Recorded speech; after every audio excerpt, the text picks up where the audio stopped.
오늘 제목은 황금 에봇입니다. 지난주 제목이 아직도 많으니라는 제목입니다. 그래서 32,000명의 군사들을 300명으로 줄이신 하나님의 뜻을 함께 살펴보았습니다.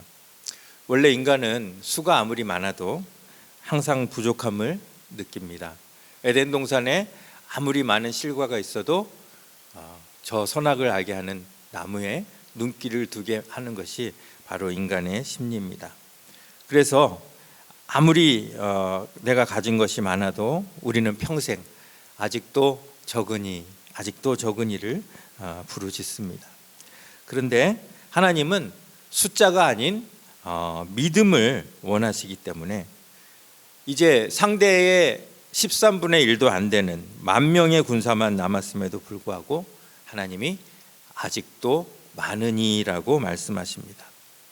숫자가 적어도 믿음만 있으면 엘리야처럼 850대 1의 대결에서도 넉넉히 승리하지만 숫자가 아무리 많아도 숫자를 믿고 하나님을 믿지 않으면 아이성 전투처럼 패할 수밖에 없는 것이 인생이라는 것입니다. 하나님 나라는 그냥 국경을 통과하는 것처럼 단순간에 세상 나라에서 하나님 나라로 이렇게 바뀌는 것이 아니라 아직도 적은이라고 불평하며 살던 사람들이 하나님의 뜻 가운데서 아직도 많은 이의 마음으로 변화되는 것, 그래야만 비로소 누릴 수 있는 것이 하나님 나라라는 말씀을 함께 생각해 보았습니다. 자, 이 위대한 전투를 하나님은 기드온이라는 사람을 통해서 이루셨습니다. 자, 그렇다면 이 전쟁이 끝나고 기드온은 어떻게 되었을까요? 여러분들이 읽으신 그대로입니다. 짱이 됐어요. 짱이. 당시 사사시대입니다. 그래서 왕이 아직 없던 이스라엘에서 이 큰 승리를 가져온 기드온에게 모든 국민의 이목이 집중됩니다. 그래서 백성들은 기드온에게 이렇게 요청하죠. 22절 말씀입니다. 그때에 이스라엘 사람들이 기드온에게 이르되, 누가? 당신이 우리를 미디안의 손에서 구원하셨으니 당신과 당신의 아들과 당신의 손자가 우리를 다스리소서. 자, 무슨 의미입니까?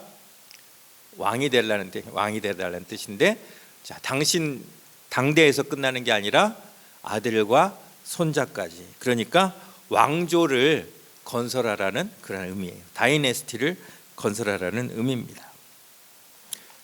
당신의 아들이든 당신의 손자든 당신의 혈통이 된 사람이 다스리면 우리는 무조건 그 통치에 순종하겠습니다. 이런 의미예요.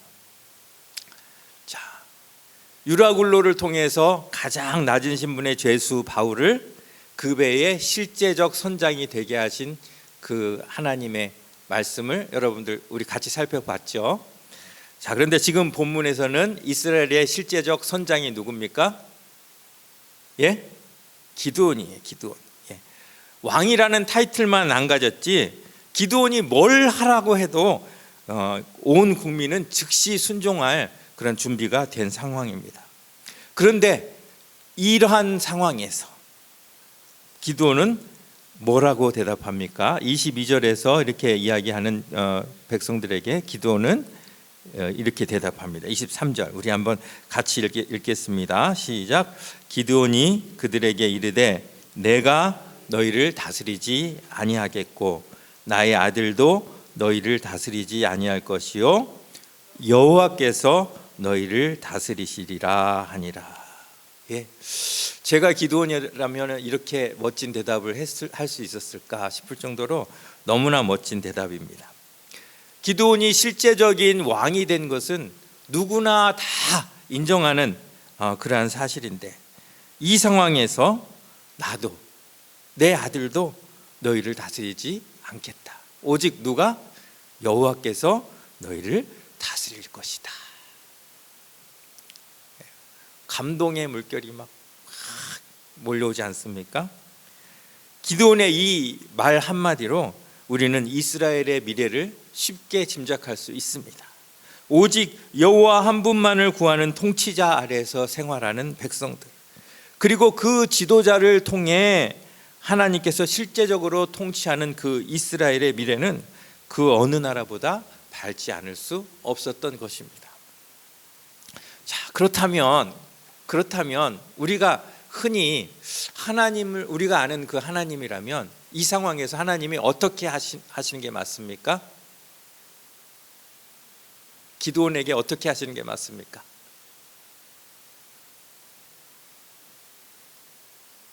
여러분, 하나님 모르세요? 어떻게 하는 게 맞습니까? 백성들도 이렇게 바라고 기드온도 이렇게 겸손하게 나도 내 아들도 너희를 다스리지 않고 오직 하나님만이 다스릴 것이다 이렇게 이야기하고, 제가 이렇게 얘기하면 안 되지만 제가 기대하기는 하나님이 그래 네가 나를 이렇게 존귀히 여겼으니까 나도 너를 존귀히 여기겠다. 그래서 너의 아들과 너의 손자들 대대손손 나라를 다스릴 수 있도록 해주겠다 이렇게 말씀하셨어야 될 것 같은데 하나님은 침묵하셨다는 것이죠. 자, 그러면 백성의 바람대로 백성들은 기드온과 그 아들과 그 손자가 자기를 다스리기를 원했는데, 실제적으로 기드온이 죽고 나서 누가 그 자리를 물려받았습니까? 기드온의 아들은 자그마치 70명이나 됐어요. 아내가 그만큼 많았다는 거예요. 여러 명의 아내가 있었는데, 70명의 아들이 있었는데 정작 기드온의 뒤를 이은 것은 아비멜렉이라는 첩의 아들이에요.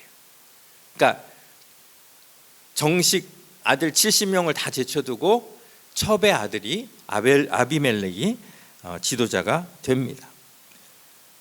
그 왕이 되기 위해서 이 아비멜렉은 70명의 아들을 모조리 죽입니다. 막내 요담이라는 아들이 살아남지만 그렇다고 해서 그가 아비멜렉을 물리치고 그 자리를 차지한 것은 아닙니다. 아비멜렉이 죽고 나서 10장 1절 말씀이에요. 아비멜렉의 뒤를 이어 이사갈 사람 도도의 손자 부하의 아들 돌라가 일어나서 이스라엘을 구원하니라. 자, 그러니까 기드온이 40년 동안 치리를 하고 기드온의 첩의 아들 아비멜렉이 3년 동안 치리를 하고 그리고 끝난 거예요. 기드온은 므낫세 지파 사람입니다. 그런데 전혀 다른 지파 이사갈 지파 사람 돌라가 그 뒤를 이어서 이스라엘의 사사가 된 것입니다. 내가 너희를 다스리지 아니하겠고 나의 아들도 너희를 다스리지 아니할 것이며 여호와께서 너희를 다스리시리라 라는 대답을 보면 그가 얼마나 큰 믿음 가운데 있었고 그가 또 이스라엘을 위해서 행한 일을 생각해 보면 기드온이 마땅히 누려야 할 결과가 조금 우리의 기대와는 달라졌다는데 안타까움을 느끼게 됩니다. 자, 그렇다면 그 이유가 뭘까요? 자, 백성들이 기드온에게 우리를 다스리소서라고 요청했을 때 기드온이 아니다, 나도 내 아들도 너희를 다스리지 않고 여호와께서 너희를 다스리실 것이다 라고 대답한 후에 자, 어떤 일이 일어났습니까? 기드온은 백성들에게 금 귀고리를 갖다 달라고 요청을 합니다. 백성들은 기드온의 말에 뭐라도 따를 그 준비가 되어 있었기 때문에 즐겁게 지금 귀고리를 가져올 그런 상황입니다. 자, 이 귀고리는 아마 당시에 그 미디안 족속들이 종교적인 이유로 모든 사람들이 귀고리를 했던 것 같습니다. 그래서 전리품으로 얻은 귀고리들이 많이 있었기 때문에 기드온은 아주 손쉽게 금을 모을 수 있었던 것입니다. 자, 24절 말씀입니다. 기드온이 또 그들에게 이르되 내가 너희에게 요청할 일이 있으니 너희는 각기 탈취한 귀고리를 내게 줄지니라 하였으니 이는 그들이 이스마엘 사람들이므로 금 귀고리가 있었습니다. 자, 여기에 이스마엘 사람이라고 나오죠. 자, 갑자기 이스마엘이 튀어나왔습니다. 왜냐하면은 기드온이 지금 물리친 족속은 누구예요? 미디안이에요. 미디안. 그런데 여기는 이스마엘 사람이라고 하는 거예요. 왜냐하면 이스마엘과 이 미디안이 당시에는 혼동해서 불렸던 것 같습니다. 미디안의 근원이 누굴까요? 아브라함이 후처를 맞이하였으니 창세기 25장이에요.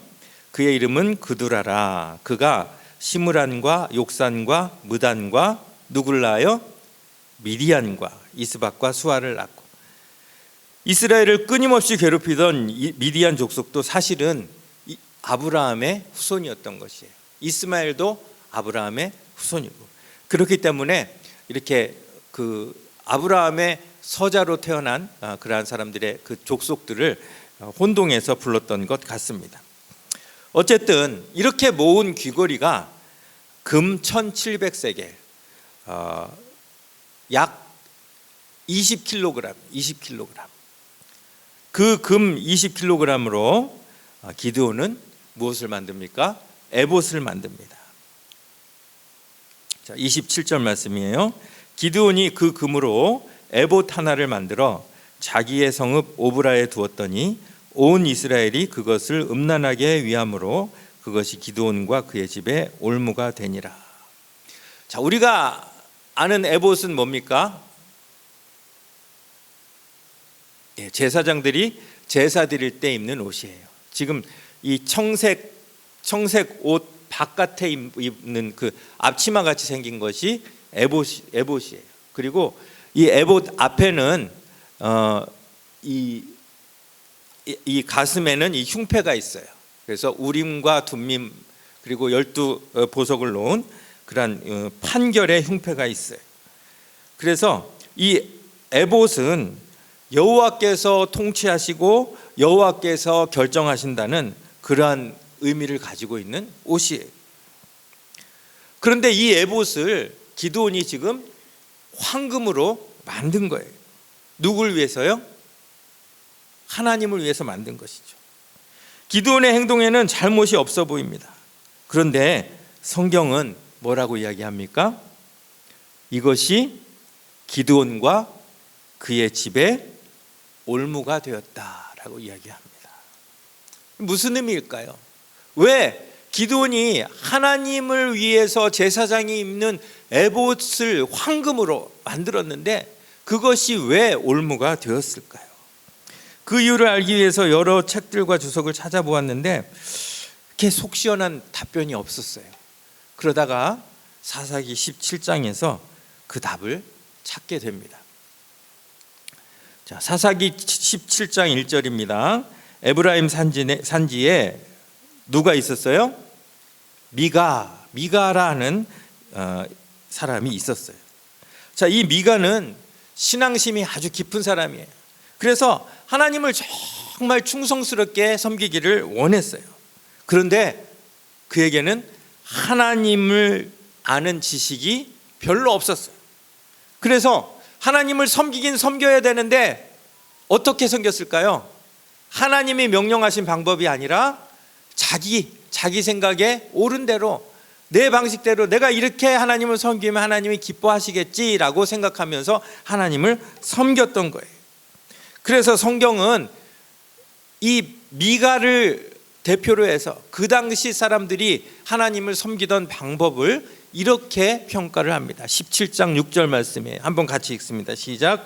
그때에는 이스라엘에 왕이 없었으므로 사람마다 자기 소견에 옳은 대로 행하였더라. 미가 역시 자기 소견에 옳은 대로 하나님을 섬겼던 거예요. 마치 하나님께 기도하면서 우리가 우상을 섬기던 방식 그대로 정한수 떠놓고 하나님께 기도하면 하나님이 기뻐 받으시겠지라고 생각하는 그런 방식으로 지금 미가가 하나님을 섬겼다는 거예요. 17장 3절은 미가가 어떻게 하나님을 자기 소견대로 섬겼는지 소개합니다. 미가가 은 1,100을 그 어머니에게 도로 주매 그의 어머니가 이르되, 자, 이제 어머니가 하는 이야기를 한번 들어보세요. 내가 내 아들을 위하여, 아들은 누구예요? 미가예요. 미가를 위해서 무엇을 새기며? 한 신상을 새기며 한 신상을 부어 만들기 위해, 그 다음에 내 손에서 무엇을? 이 은을 누구께? 여호와께 어떻게? 거룩히 드리노라. 그러니까 이 어머니가 여호와께 은을 거룩하게 구별해서 드렸어요. 얼마나 귀한 일이에요. 그런데 여호와께서 원하시는 방법이 아니라 여호와께서 가장 싫어하시는 신상을 새기고 신상을 부어 만들면 여호와께서 내 아들을 기뻐하실 거라고 생각을 한 거예요. 그래서 여호와께 은을 거룩히 구별하여 드린 거예요.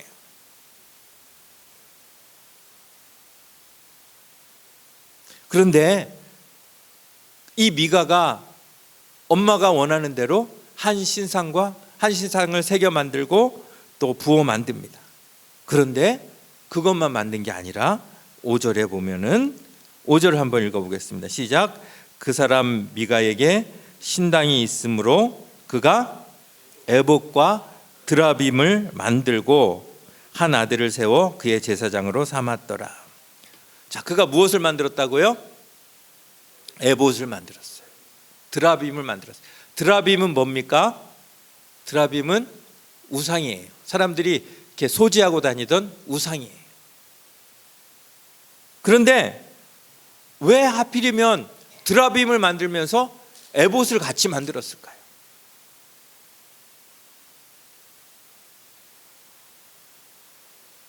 무슨 의미일까요? 성경에는 에봇과 이 드라빔이 같이 등장하는 곳이 또 있습니다.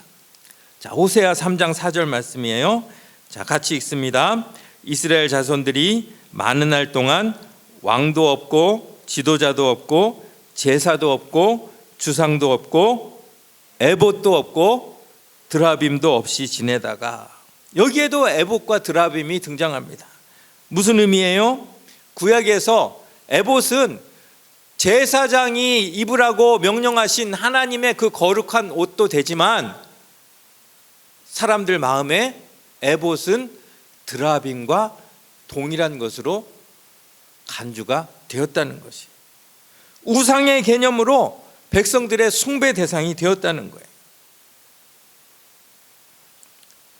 뿐만 아니라 이 미가는 나중에 레위인 청년 하나를 데려다가 자기 집 제사장으로 삼고 자기가 원하는 방식대로 하나님을 섬겨주기를 원했습니다. 그리고 이렇게 고백합니다. 어디서 주워 들은 거는 있어서 제사장은 처음에는 자기 아들을 세웠다가 이제 레위인 청년을 데려다가 제사장을 세운 겁니다. 그러니까 제사장은 레위인이 되어야 된다는 그런 지식은 있었던 것 같아요. 그래서 그가 13절에 이렇게 고백합니다. 이에 미가가 이르되 레위인이 내 제사장이 되었으니 이제 여호와께서 내게 복 주실 줄을 아노라. 정말 하나님을 위하여 끔찍하게 그가 섬기지 않았습니까? 그런데 하나님이 원하는 방식이 아니에요. 자기 소견에 오른 대로 신상을 만들고 드라빔을 만들고 에봇을 만들고 또 레위인 청년을 세웠던 거예요. 이것이 바로 이 미가라는 사람, 그냥 한 특정한 사람을 예로 들었지만 사사시대 이스라엘 백성들의 신앙 수준이라는 거예요. 하나님이 원하시는 믿음과는 전혀 거리가 먼 자기 소견에 옳은 대로 섬기는 것, 그것이 그들의 신앙생활이었다는 것입니다. 그러면 이 사건을 놓고 봤을 때 우리가 기드온이 황금 에봇을 만든 것을 어떻게 봐야 합니까? 하나님을 위해서 제사장이 입는 옷을 만드는 것이 아니라 사실은 에봇을 우상처럼 만들었다는 이야기. 원래 에봇은 입는 용도이기 때문에 천으로 만듭니다. 물론 금색 실로 술을 놓긴 했어요. 하지만 천으로 만들지 금으로 만들지는 않습니다. 그런데 그가 그 에봇을 금으로 만들었다는 것은 입는 용도로 만들지 않았다는 것이, 결국 에봇을 우상의 의미로 만들었다는 것이. 그래서 제가 성경을 좀 더 찾아봤어요. 영어로 에봇을 찾아봤어요. 그랬더니 여러분 기억하시죠? 제가 지난번에 나는 내가 곧 길이요 진리요 생명이니 할 때 I am the way입니까? away입니까? the way. 왜요? away는 여러 길 중에 하나가 away이지만 the way는 하나밖에 없는 길이에요. 그러니까 아버지께로 갈 수 있는 유일한 길은 예수님 한 분밖에 안 계시기 때문에 I am the way, 예수님이 the way가 되셔야 돼. 우리 교회가 away 철치가 아니라 the way 철치인 거예요. 하나밖에 없는 길이기 때문에. 자, 근데 영어로 보니까 the effort 그리고 an effort, 그 에봇 그리고 하나의 에봇, 이렇게 두 가지 경우가 나온다는 거예요. 출애굽기 28장에서 하나님이 제사장 의복으로 제정할 때는 그 에봇이겠습니까? 한 에봇이겠습니까? 예, 그 에봇, 하나밖에 없는 에봇이에요. 하나밖에 없는 그 에봇을 만들어라. 그런데 사무엘이 어릴 때 세마포 에봇을 입었다라는 그 기록이 나오는데, 그때는 linen 에봇, 그리고 지금 미가의 에봇과 또 기드온의 에봇도 하나의 에봇, an 에봇, 이렇게 나오는 거예요. 자, 그런데 다윗이 그일라에서 제사장 아비아달에게 가져오라고 한 에봇은 뭘까요? the 에봇, 그 에봇, 바로 하나님의 에봇, 그것을 가져오라. 그 하나님의 에봇 앞에서 다윗은 정말 하나님께 물었던 것입니다. 그런데 기드온이 만든 것은 the 에봇이 아니라 an 에봇이에요. 하나님을 제사하기 위해 하나님이 명하신 대로 하나님의 방식대로 만든 에봇이 아니라 자기의 소견대로 하나의 우상 내지 아니면 전시용 전리품의 목적으로 에봇을 만들었다는 것입니다. 그 믿음의 용사, 하나님의 그 큰 전쟁을 치룬 이 기드온이 그 전능하신 하나님을 그 20kg밖에 안 되는 금 안에 가둬버린 것입니다. 왜 그랬을까요? 왜 그랬을까요? 하나님을 아는 지식이 없었기 때문에, 자기 소견에 옳은 대로 행한 것입니다. 금 귀고리를 녹여서 신상을 만든 이 기드온의 죄는 누구의 죄를 떠오르게 합니까? 아론의 죄를 떠오르게 하죠. 아론도 처음부터 하나님을 대적하기 위해서 금송아지를 만든 게 아니에요. 백성들이 하나님을 우리에게 보이라 보이라 자꾸 얘기하니까 그래 여기 있다 하고 보여준 게 금송아지. 마찬가지로 기드온도 내가 너희를 다스리지 아니하겠고 나의 아들도 너희를 다스리지 아니할 것이요 오직 여호와께서 너희를 다스릴 것이다 라고 이야기하면서 그 여호와를 백성에게 어떻게든 보여줘야 했는데 그 방법이 바로 에봇이라는 우상을 만들어 놓고 백성들에게 하나님 대신 에봇을 보여줬던 것입니다. 자, 그 결과 백성들은 어떤 반응을 보였습니까? 27절, 기드온이 그 금으로 에봇 하나를 만들어 자기의 성읍 오브라에 두었더니, 그 다음에 읽겠습니다. 시작. 온 이스라엘이 그것을 음란하게 위함으로. 어쩌면 우상 앞에 백성의 태도가 아론의 금송아지 때와 어쩌면 그렇게 똑같이 겹쳐지는지요. 그 에봇이 하나님이라고 생각하는데 어떻게 백성이 이렇게 하지 않겠습니까?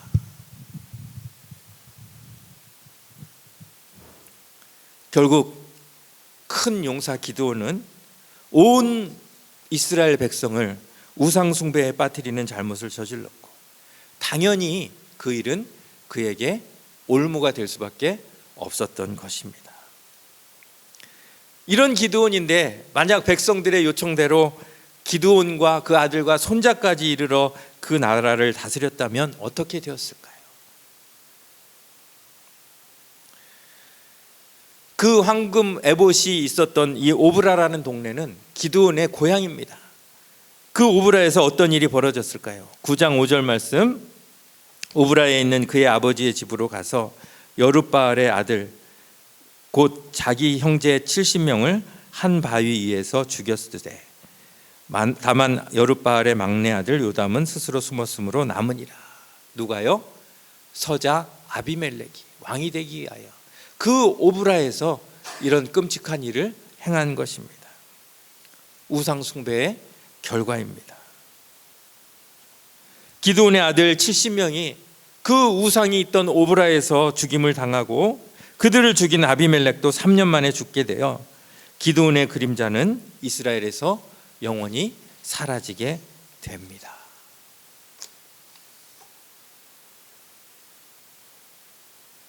오늘 이 말씀이 우리에게 말하는 것은 무엇입니까? 기드온은 하나님을 대적하거나 하나님을 불순종했던 사람이 아닙니다. 그의 마음은 누구보다 하나님을 더 사랑했습니다. 그런데 왜 이런 일이 일어났을까요? 여호와를 아는 지식이 없었기 때문입니다. 여호와께서 원하시는 방식이 아니라 자기 소견에 옳은 대로 행하였기 때문입니다. 여호와를 아는 지식이 없으면 우리에게도 이런 일이 생길 수 있습니다. 그래서 호세아 선지자는 이렇게 부르짖습니다. 우리 호세아 6장 3절, 우리 잘 아는 말씀이죠. 우리 큰 소리로 한번 읽겠습니다. 시작. 그러므로 우리가 여호와를 알자. 힘써 여호와를 알자. 그의 나타나심은 새벽 빛같이 어김없나니 비와 같이 땅을 적시는 늦은 비와 같이 우리에게 임하시리라. 우리가 힘써 말씀을 읽고 묵상하며 공부해야 할 이유가 여기 있습니다. 기회가 되면 알아가는 것이 아니라 힘써 여호와를 알지 않으면 우리가 아무리 내 소견에 옳은 대로 하나님을 섬긴다 할지라도 그 섬김이 하나님을 기쁘시게 해드리기보다는 오히려 우상 숭배가 될 수도 있다는 말씀이죠. 여러분은 지금 어떤 마음으로, 어떤 자세로 예배에 임하고 계십니까? 정말 하나님의 방식으로 하나님이 원하는 자세로 예배에 임하고 계십니까? 아니면 여러분의 소견에 옳은 대로 예배에 임하고 계십니까?